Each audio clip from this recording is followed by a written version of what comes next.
Police, I have huge respect for them. బార్డర్లో soldiers లేకుంటే మన పరిస్థితి ఏంటో, ఊర్లలో పోలీసులు లేకున్నా కూడా మన పరిస్థితి అదే.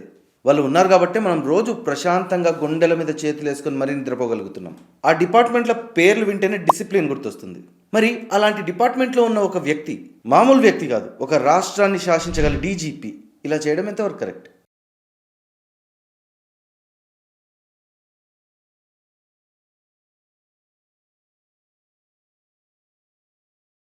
చూశారు కదా వీడియో. ఇది ఫేక్ వీడియో, ఈ వీడియోతో నాకు ఎటువంటి సంబంధం లేదని చెప్తున్నారు ఆయన. ఇది ఫేక్ వీడియో అయితే ఓకే, ఒకవేళ ఫేక్ వీడియో కాకుంటే చేసిన పనే తప్పు, అది కూడా పోలీస్ ఆఫీస్లో, అందులోనూ పోలీస్ యూనిఫామ్లో. ఏంటి సార్ ఇది?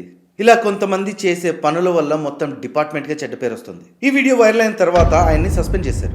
ఈ విషయం మీద ఎంక్వైరీ కూడా నడుస్తుంది. అయితే ఇది ఫేక్ వీడియో, ఈ వీడియోతో తనకు ఎటువంటి సంబంధం లేదని ఆయన చెప్తున్నారు.